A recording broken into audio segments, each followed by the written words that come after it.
오늘 본문은 이제 로마의 한 군대 장관 백부장, 백부장이라고 해서 꼭 100명의 부하를 거느린다라기보다는 한 80여 명의 부하를 거느리는 장교의 그 하인을 고치는 사건으로 우리가 볼 수가 있습니다. 근데 이제 이 사건의 핵심은 이 죽어가는 하인을 고치는 것보다는 오히려 이 백부장의 놀라운 믿음이 초점에 있는 것을 보게 되는데요. 예수님께서 이 백부장의 믿음을 보고 정말 놀라운 칭찬을 하셨는데 9절의 말씀을 보니까 내가 너희에게 이르노니 이스라엘 중에서도 이만한 믿음은 만나보지 못했다. 그렇게 말씀하실 만큼 아주 대단한 그런 믿음을 가졌던 것을 보게 됩니다. 백부장의 믿음은 정말 이스라엘 사람들 중에서도 최고 또는 어떤 수석 이렇게 차지할 정도였고 심지어는 예수님이 깜짝 놀랄 정도였다라고 말하고 있습니다. 사실 여러분 하나님을 믿는 일에 1등이다, 최고의 민족이다 이렇게 자랑할 만한 사람들은 유대인 아닙니까? 그들이 어릴 때부터 이 구약 성경 모세 오경을 얼마나 열심히 읽고 심지어 술술 외우기도 하고 이런 사람들이 바로 유대인들이에요.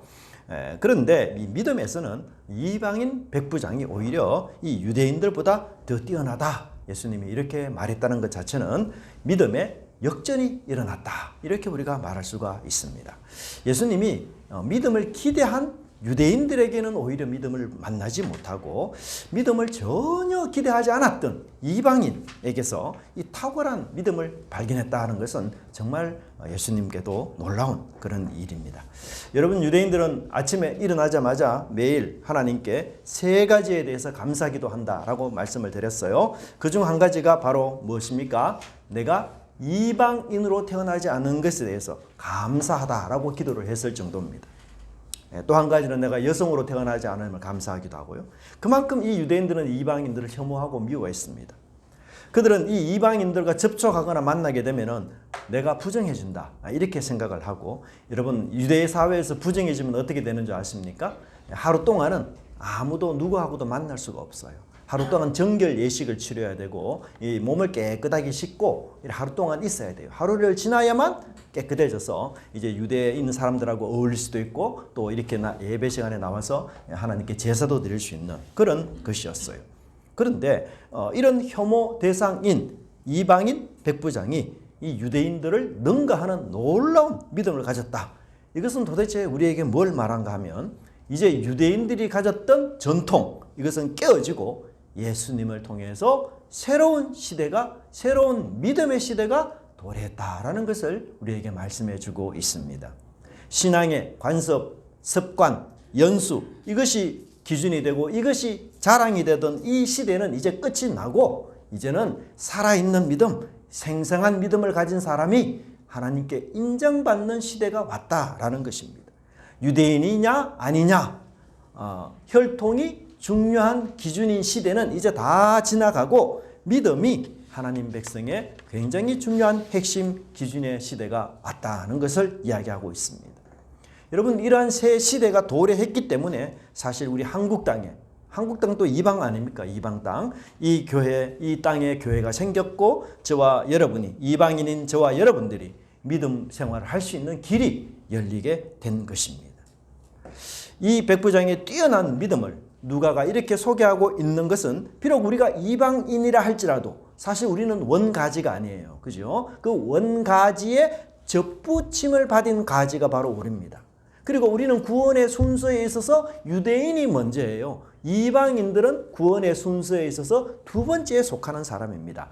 그렇다 할지라도 뛰어난 믿음을 얼마든지 가질 수 있다. 그렇게 말씀해 주고 있는 것입니다. 소자라고 할지라도 여성이라 할지라도 심지어 장애우나 약자라 할지라도 얼마든지 예수님을 감동시키고 예수님이 감탄하는 정말 예수님이 자랑하고 싶은 그런 믿음의 사람이 누구나 이제 될 수 있는 길들이 열렸다라고 성경은 말해주고 있습니다. 제가 미국의 한 한인교회 모 목사님의 설교를 들었습니다. 그 설교에 이런 내용이 있었어요. 어느 자매가 전도를 받아서 교회에 나오기 시작했는데 그렇게 열심히 할 수가 없는 거예요.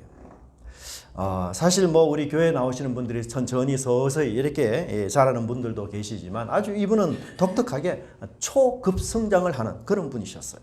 얼마나 교회에 열심이고 또 말씀에 열심인지 주위 사람들이 그냥 놀랄 정도였고, 이 사람이 변하고 바뀌는 것을 주위 사람들이 다 알고 보일 그런 상황이었어요. 그런데 이분이 한 분은 자기 언니를 만나기 위해서 이제 한국에 좀 갔다 와야 되겠다 이렇게 이야기하는 거예요. 그리고는 이제 몇 달이 되지 않아서 다시 이분이 한인교회에 나왔는데, 그때는 이제 한국에 있는 자신의 언니를 전도해서 그렇게 나온 거예요. 이 이야기를 들어보니 이 한국에 있는 언니와의 관계가 굉장히 안 좋았다고 합니다. 그렇게 뭐 거의 남처럼 그렇게 살고 연락도 다 끊어버리고 정말 매정하게, 그래 이 세상에서 없는 사람처럼 그렇게 살았어요. 그런데 이 동생분이 교회에 나오기 시작하면서 마음이 바뀌었어요. 변화가 되었습니다. 복음이 이분의 마음속에 들어가면서 내 이렇게 살아서는 안 되겠다. 이거 하나님 기뻐하는 일이 아니구나. 그게 깨닫게 됐어요. 그리고는 고민하고 기도하면서 기도하는 끝에 언니와 내가 화해를 해야 되겠구나. 그 생각을 하고 한국에 언니를 보러 갔는데 정말 하나님께서 놀랍게도 이 언니의 마음을 잘 만져주셔서 아무 염려 걱정 없이 완전히 과거는 다 잊어버리고 화해가 되었던 것입니다. 여러분, 수십 년을 헤어지고 남처럼 그렇게 살았던 사람이 이 언니에게 다가가기 위해서는 정말 염려 걱정이 얼마나 많겠습니까? 언니가 아직도 나와 만나기를 거부하면 어쩌나, 언니가 나를 모르는 사람 취급하면 어쩌나, 참 불안한 마음이 많지 않았겠어요? 그런데 하나님께서 이 동생의 마음을 감동받았는지 언니의 마음을 하나님 말끔히 해결해 주셨어요. 그래서 서로 부둥켜 안고 얼마나 울고, 그래서 언니를 다시 자기가 사는 이 미국에 초대를 하고 본인이 교회에서 받은 은혜도 이야기하면서 이렇게 두 분이 함께 그 한인교회에 나오고 또 언니도 이제 예수 믿는 그런 신자가 되었다라는 것을 이야기했어요. 정말 이 동생분에게는 내가 내 생애에 이런 날이 오리라고는 생각지도 못했는데 하나님께서 너무 내게 큰 행복을 이렇게 선물로 주셨다라고 그렇게 고백하는 것을 제가 들었습니다. 제가 이 설교를 들으면서 참 제 마음에 한 가지 소원이 있었어요. 하나님, 우리 교회도 이런 분을 좀 보내주시면 안 되겠습니까? 좀 폭풍 성장해서 좀 주위 사람들 좀 놀라게 하고, 그런 믿음의 사람. 그래야 우리가 하나님을 사랑하고 하나님 정말 살아계시구나 이렇게 말할 수 있지 않겠습니까? 근데 최근에 제가 우리 새가족 몇 분을 보시면서 하나님이 정말 나의 기도를 들어주셨구나, 참 그 감사함이 생기더라고요. 귀한 분들을 우리 교회에 보내주셔서 정말 열심히 신앙생활 하려고 노력하고 애쓰고 그렇게 하시는 분 정말 너무너무 감사를 드리고, 정말 여러분들이 그런 믿음의 신앙생활을 끝까지 그렇게 잘 하도록 했으면 좋겠습니다. 그렇다면 우리 백부장의 이 뛰어난 믿음이 어떤 것인지를 우리가 함께 살펴보고, 이 설교를 마칠 즈음에는 하나님 저에게도 이 백부장 같은 믿음 주셔서 또 우리 자녀에게도 이런 백부장 같은 믿음 주셔서 정말 하나님을 감동시키고 하나님을 감탄하게 하는 그런 사람들이 되기를 소원합니다. 첫째로는 우리 냉담한 도시에 감동을 주는 사람 백부장을 만나게 됩니다. 백부장이 있는 이 도시를 성경에서는 어떤 도시라고 말합니까? 가버나움이라고 말하고 있어요. 여러분, 가버나움은 이제 지리를 보면 예수님이 태어난 나사렛 동네에서 그리 멀지 않는 곳이고 갈릴리 바다 호수를 끼고 있는 도시입니다. 예수님이 갈릴리 지역에서 선교하시고 사회 가실 때 항상 찾았던 도시가 가버나움이었어요. 가버나움. 예수님 사역이 굉장히 중요한 본거지였습니다. 그런데 이 가버나움에는 여러분 보시면 물이 있는 도시 아닙니까? 이 물이 있는 곳은 항상 사람들이 북적이에요. 그래서 이 교통이 발달한 도시였고 많은 사람들이 몰려드는 어떤 면에서는 길목입니다. 길목. 그래서 예수님이 이 길목에서 복음을 확산하기가 좋게 하기 위하여 이 도시를 찾아서 전도하시고 또 병 고치시고 그렇게 했던 것이었어요. 예수님은 특별히 이곳 가버나움에서 굉장히 많은 기적을 일으켰습니다. 많은 환자들이 정말 이곳에서 예수님의 능력과 또 예수님의 치유로 회복이 되고 치유되었던 것을 말하는데요. 그래서 이 가버나움에는 아주 독특한 별명이 하나 있어요. 이 가버나움 도시에 어떤 별명이 있는가 하면 병고침의 도시, 치유의 도시 이렇게 불릴 정도였습니다. 예수님께서 가버나움에서 사역할 때 그에 있는 모든 환자들과 병자들이 거의 다 나음을 입었기 때문에 사람들 사이에 소문이 났어요. 야, 가버나움은 치유의 도시야. 가버나움은 이 치료의 도시고 병이 나아지는 그런 도시다. 이렇게 말하고 있어요. 그래서 예수님이 이 누가복음 4장 23절에 보면 예수님을 보는 사람들이 아이고 예수님 가버나움에서 그렇게 치료를 하셨던 것처럼 그런 병고침의 기적을 이 나사렛 동네에서도 좀 해주세요. 이렇게 표현한 내용이 바로 이 4장 23절입니다. 여러분 이렇게 많은 기적을 경험하고 정말 병고침을 입었고 나음을 입었고 이렇게 은혜를 입었으면 어떻게 해요? 가버나움은 여러분 어떤 도시로 변해야 됩니까? 부흥하는 도시로 변해야 돼요. 길거리 곳곳에 현수막에 예수님께서 나의 병을 치료하셨습니다. 적어도 그렇게 감사하고 자랑하고 예수님이 바로 구세주고 이분이 바로 하나님의 아들입니다. 위대한 선지자입니다. 이렇게 우리가 고백해야 되지 않겠어요? 근데 가버나움은 굉장히 냉담한 도시였어요. 아주 차가운 도시였습니다. 예수님께서 그렇게 많은 병고침의 은사를 베풀어 줬지만 그 은혜를 전혀 모르고 그 은혜를 망각하기 좋아하는 이런 도시였어요. 그래서 예수님이 이 도시를 향해 굉장히 한탄하셨습니다. 어떻게 한탄하셨는가? 가버나움아 내가 하늘에게까지 높아지겠느냐? 음부에까지 낮아지리라. 마태는 심지어 이 가버나움이라는 도시를 여러분 구약에서 가장 심각한 범죄를 저질러서 이 하늘로부터 불과 유황의 심판을 받은 도시가 어디입니까?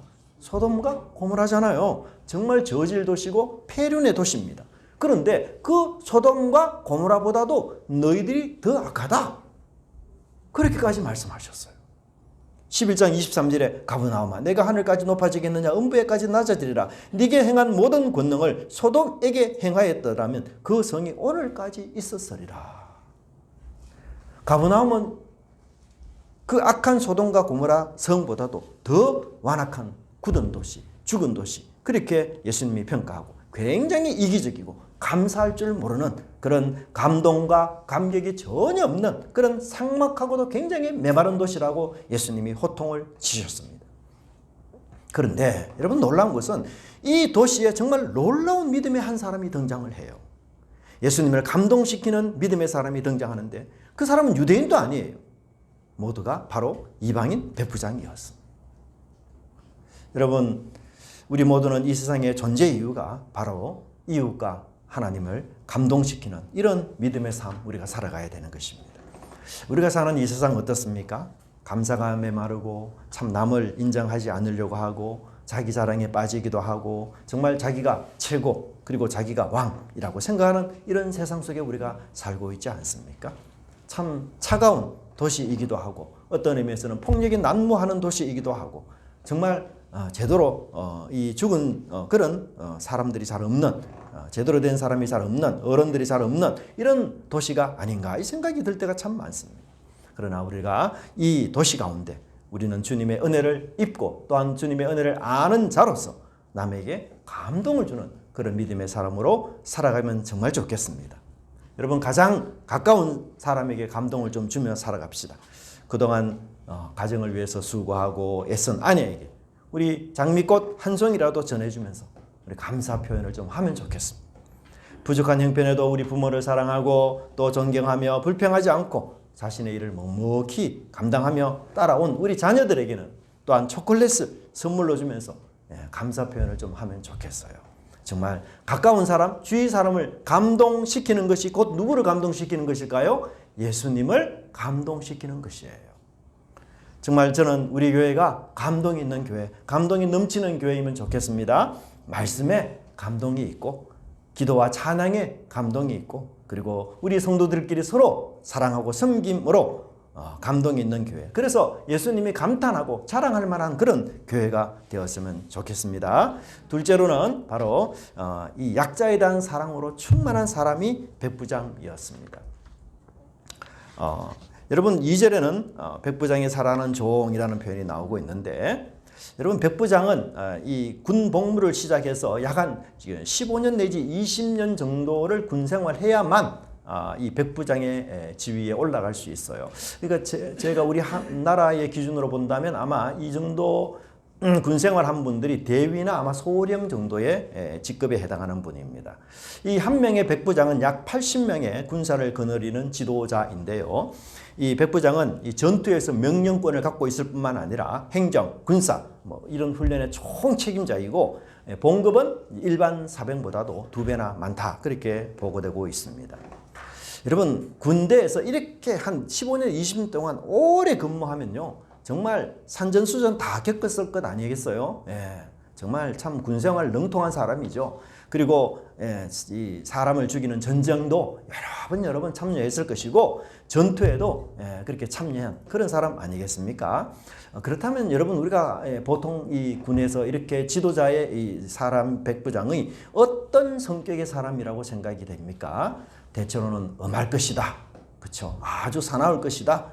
아주 무정하고 냉정하고 그냥 명령에 죽고 명령에 사는 이 차가운 가버나움의 도시처럼 아주 냉랭하고 차가운 그런 사람일 것이다. 이렇게 우리가 생각할 수가 있는 것이에요. 근데 그것은 완전히 편견이었고 완전히 오해였고 완전히 치우친 생각이었습니다. 이 무정한 도시 한가운데 너무너무 사랑이 풍성한 이방인 정말 따뜻한 사람 그것도 백부장이 바로 그런 사람이었다라고 성경은 말해주고 있습니다. 여러분 이 표현에 나오는 종을 사랑하는 백부장 이 표현은 굉장히 어색한 표현입니다. 그 시대에 그리고 그 문화에서는 너무너무 낯설고 아주 이상한 표현입니다. 지금도 마찬가지예요. 여러분 조선시대에 노예를 사랑하는 주인이 있습니까? 몇이나 있겠어요. 길거리에서 휴지를 줍는 노인들을 지극히 사랑하는 관공서의 장이 도대체 몇 명이나 있겠습니까? 자기 회사에서 그냥 가장 천한 일을 하는 이 말단 직원을 그렇게 사랑하는 회사 사장이 몇 명이나 있겠습니까? 이 하찮고 낮은 노예, 그것도 지금 병들어 다 죽어가는 이 종을 사랑하는 주인, 도대체 몇 명이나 되겠습니까? 여러분 사랑은요 이런 관계 속에서 이루어지는 게 아니에요. 우리가 아는 사랑은 대부분요 가치 있는 것을 사랑합니다. 그게 우리 인간의 본성이에요. 아무런 가치가 없는 것 이게 사랑하기가 참 어렵습니다. 그런데 그런 사랑은 이 가치가 없는 그런 사람들 사랑하는 것 이것이 이 세상에는 정말 낯설고 너무너무 이 사랑이 아니다. 어떻게 그런 사랑이 있을 수 있느냐라고 의아해야 할 정도의 사랑인 것이죠. 물론 종이 이 백부장에게 유익한 점이 있었겠죠. 그럼에도 이 백부장의 사랑은 아주 지나친 감이 있고 정말 상상을 초월하는 그런 생각이 있어요. 왜냐하면 이 종이 아주 심각한 질병에 걸렸는데도 이 백부장의 사랑과 백부장의 애정이 포기되지 않았기 때문이에요. 질병에 걸린 이 종을 위해서 여러분 최선을 지금 다하고 있는 겁니다. 여러분 당시 치료한다는 것 이게 보통 일일까요? 보통이 아닐까요? 여러분 당시에 예수님 당시 치료를 받는다, 치료를 한다 이건 예산 일이 아닙니다. 막대한 돈과 금전이 지출돼야 되는 것이고 자 일반 평민들도 사실 치료를 받는다는 것은 굉장히 힘든 일이에요. 근데 종은 더하지 않겠어요? 여러분 우리 미국의 국적을 가진 분들이 가끔 우리 한국 국적을 포기하지 않는 사람들이 많아요. 그 이유 중에 하나가 뭔지 아세요? 의료보험 때문이에요. 의료보험. 미국에서는 여러분 아프면 치료받는 일에 돈이 엄청나게 들어간다고 해요. 물론 이제 아주 극빈자의 경우는 이제 비용이 그렇게 비싸지 않는다고 하는데 보통 사람 경우는요. 미국에서 뭐 치료받는다 이러면 너무 비싸가지고 엄두를 못 내요. 그래서 일부러 한국 국적을 그대로 유지를 해요. 왜? 의료보험 때문에. 근데 여러분 예수님 당시 귀족들이 아니고서는요. 이 병든 사람을 치료한다. 굉장히 어려운 일이고 드문 일이에요. 그래서 여러분 그 많은 환자들이 예수님께 나와서 지금 치료받지 않습니까? 지금 여러분 저개발 국가 보십시오. 환자들로 넘쳐납니다. 아프리카 같은 나라를 여러분 보세요. 그냥 이 식수조차도 제대로 소독되지 않는 물을 마셔요. 그래서 이 물이 아니라 병균을 마시는 거예요. 그러니까 얼마나 그 사람들이 아프고 병들고 그렇게 힘들게 살아가겠습니까? 그러면 경제적으로 한번 따져보십시다. 종을 치료하는 비용보다도 한 사람의 종을 사는 비용이 더 싸요. 그렇지 않겠습니까? 종을 치료하기 위해서 정말 많은 돈을 그렇게 지출하기보다는 야 차라리 이 종 버리고 건강하고 튼튼한 새로운 좋은 종 그 한 사람 사는 것 이게 경제적으로 훨씬 더 효과적인 거예요. 여러분. 네? 그런데도 이 백부장은 금전 때문에, 물질 때문에 병든 종을 내려다 버리거나 죽음에 이르도록 방치하는 그런 냉정한 주인이 결코 아니었던 것이었습니다.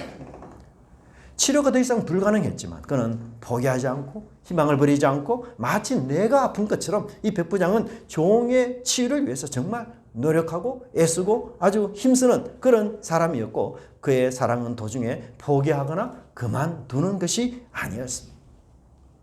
여러분, 사람들은요, 좋을 때야 얼마든지 어깨동무도 하고 손도 잡고 그렇게 함께 갈 수 있어요. 근데 어렵고 힘든 일 만나보십시오. 특별히 여러분, 돈이 지출되는 일을 한번 만나보십시오. 정말 가족까지도 원수가 됩니다. 주변에 많이 보잖아요. 돈 때문에 가족까지 원수가 돼요. 나 너하고 함께 갈 수 없다. 손절하고 포기하고 다 그만둬요. 근데 이 백부장 보십시오. 종이 자기 자신이 자녀가 아닌데도 그냥 단지 종일 뿐이에요. 그런데도 자신의 몸처럼 그렇게 사랑하는 사람이었습니다. 저는 이 백부장의 모습 속에서 누구를 보는가 하면 바로 하나님 아버지의 모습을 보게 돼요. 왜요? 노예와 종이 된 이스라엘을 하나님은 책임지고 사랑하신 그 하나님의 모습이 이 종에 고스란히 녹아있지 않습니까? 또 자기 사람을 사랑하되 끝까지 사랑하는 예수님의 모습, 이 모습 속에 녹아있지 않습니까? 또 강도를 만나 거의 죽게 된 이 사람을 현장에서 건져주어서 끝까지 치료할 뿐만 아니라 최선을 다해 치료하는 정말 선한 사마리아인의 모습이 여러분 이 속에 보이지 않습니까? 정말 백부장은 하나님을 닮은 자요, 예수님을 닮은 자였던 것이죠. 그러니 예수님이 이러한 백부장의 요구와 요청에 기꺼이 응답하신 것입니다. 백부장은 유대인이 아니고 이방인인데도 불구하고 예수님은 그 이방인의 요청을 수용하여 그를 찾아오고 계셨던 것입니다. 예수님은 민족과 혈통과 지위와 계급과 무관하게 자신을 닮은 자의 기도와 간구를 기꺼이 흔쾌하게 들어주시는 분입니다. 여러분, 하나님께서 여러분들의 기도를 잘 들어주지 않는다라고 느끼십니까? 그렇다면 백부장을 여러분 신앙의 모델로 삼아 보십시오. 그리고 이 백부장처럼 가난하고 어렵고 힘든 이웃을 나처럼 사랑하기로 작정해 보십시오. 그렇게 한다면 예수님께서 적극적으로 도와주실 것입니다. 여러분, 예수님을 닮은 자들을 예수님께서 함께 하시고 품어주시고 또한 그 필요한 것들을 다 채워주실 것을 믿으시기 바랍니다. 세 번째는 이 백부장은 하나님 정말 깊이 사랑한 사람이었습니다. 3절을 보니 이 백부장은 유대 장로들과도 아주 친분이 있었어요. 근데 이방인이면서도 회당 예배에 정기적으로 참여하는 그런 사람이었어요. 그러니까 이 사람들을 좀 전문적인 단어로 말하자면 하나님을 경외하는 이방인이었던 것입니다. 여기 유대 장로는 종교 지도자가 아니라 회당 예배를 혹은 마을 전체를 결정을 책임지는 그런 지도자를 뜻하고 있습니다. 당시 여러분, 유대는 로마의 지배하에 있었잖아요. 그러니까 이 유대는 로마 백부장의 명령에 무조건 순종해야 돼요. 근데 5절의 설명을 보면 유대인의 장로들이 자발적으로 백부장의 부탁을 들어주고 있는 것을 보게 됩니다. 또한 이 백부장은 지배자였죠. 그런데도 피지배 나라가 섬기는 하나님을 믿고 하나님을 사랑하며 심지어 회당까지 지어준 그런 사람이었던 것을 우리가 보게 됩니다. 여러분, 당시 로마 통치가 어떠했을까요? 군사 지배자들이 어떠한 사람이었을까요? 대다수는 포갑적이었습니다. 낮은 사람들의 인격을 무시하고 상종도 하지 않았고요. 권력과 힘을 가진 이 지배자들은 피지배자들을 마치 짐승처럼 종처럼 그렇게 취급을 했습니다. 피지배자들을 존중하고 사랑할 것 아무것도 없어요. 천한문화입니다. 패배한 나라의 종교 아닙니까? 그 종교에서 무슨 선한 것이 나겠습니까? 본받을 것도 존중할 것도 하나도 없어요. 로마가 그야말로 최강 아닙니까? 하지만 본문의 백부장은 이 로마의 거의 대다수 백부장이 가는 길과 완전히 다른 길을 가는, 거꾸로 가는 그런 장교였고 정말 결이 다르고 삶이 다른 장교였고 당시 통념을 뛰어넘는 그런 백부장이었음을 우리는 보게 됩니다. 여러분, 이 정도로 노골적으로 하나님을 사랑하고 유대인들을 사랑한다. 그러면 여러분, 같은 장교끼리 같은 백부장끼리 왕따 당하기가 참 쉽습니다. 그렇잖아요. 그래서 이 백부장은 지금 사회생활을 너무너무 잘못하고 있어요. 로마 백부장끼리 어떻게 하든지 잘 어울리고 그들로부터 표도 얻고 그들로부터 인기도 좀 얻고 그래서 더 높은 자리 천부장까지 그렇게 가려면 여러분 이 백부장이 이렇게 살면 안 돼요. 대부분의 로마 백부장들이 가는 그 길을 그 세속적인 길을 그대로 가야 돼요. 유대인도 멸시하고 하나님도 부정하고 끼리끼리 어울리면서 나쁜 짓이라도 동의해주고 공감해 주어야 친구가 될 수 있고 작은 떡이라도 하나 더 나누어 먹을 수 있고 끼워주고 그래서 약간의 배당이라도 주어지는 거 아니겠어요? 그게 세상살이에요. 그런데 이 백부장은 전혀 그런 사람이 아니었어요. 한 다리는 로마의 타락한 세상에 걸치고 다른 한 다리는 하나님을 믿는 유대회당에 나오는 이런 어설픈 사람이 전혀 아니었어요. 그의 삶의 중심은 하나님이 그의 삶의 중심이었습니다. 천부장으로 출세하는 것이 그의 꿈이 아니었고 동료 백부장들로부터 지지를 얻고 자기를 높여주는 일도 자기에게는 꿈과 목표가 아니었어요. 로마의 신, 정말 대단한 신 아닙니까? 정복자의 그 신인, 최강의 신 아니에요? 그런데 그 모든 신들은 다 헛되고 다 가짜 우상들이다. 그리고 그것을 포기하고 온 세상의 통치자 하나님을 선택한 믿음의 사람이었던 것입니다. 그는 기득권을 가진 자였어요. 근데 그 권력, 그 권한을 가진 자였지만 오히려 권한을 빼앗기고 자유를 잃어버려서 힘들게 살아가는 그 유대인들을 사랑하고 그들을 부러워하면서 그들과 함께 있고 싶어 했던 사람이 바로 백부장이었습니다.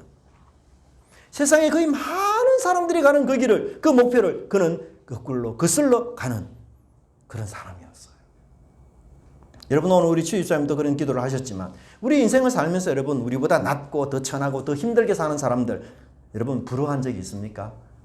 거의 그런 적 없어요. 예? 그런 사람들을 보면서 야 나도 저 사람처럼 저렇게 어렵고 힘들더라도 저런 좋은 신앙생활을 하고 싶다. 이런 마음 우리가 잘 갖기가 어려워요. 저도 돌이켜보면 거의 그런 상황이 없어요. 예. 오히려 그런 종교는 우리가 무시하고 외면하고 비참하고 무능한 종교라 이렇게 우리가 폄하하지 않겠어요? 근데 이 로마의 백부장은 놀랍게도 로마로부터 짐승 취급당하는 이 유대인을 사랑하고 그들과 함께 있고 싶어하고 그들처럼 되고 싶어하며 그래서 자신의 집보다는 자신의 세컨 하우스보다는 자신의 별장보다는 유대 회당을 지어주는 일에 최선을 다한 그런 귀하고 멋진 믿음의 사람이었던 것입니다. 저는 이 백부장의 이 마음을 내가 많이 생각하면서 이 사람 이 마음 누가 이런 마음을 가졌을까 곰곰이 생각을 해봤어요. 근데 인물이 떠올랐어요. 누군가 하면 바로 이 조선 땅에서 선교하러 오신 선교사님이었습니다. 루이 캔드릭이라는 이 선교사님이신데요. 정말 그때 당시 조선이 얼마나 척박하고 얼마나 어려운 환경에 살아가고 있었습니까? 근데 이 좋은 환경, 자기가 살던 좋은 환경 다 포기하고 조선 땅을 찾아왔고 조선인과 같이 지내고 조선인의 문화를 사랑하고 조선인처럼 살기를 원했고 사랑해서 자신의 인생을 우리 조선 땅에 묻은 그런 사람이었어요.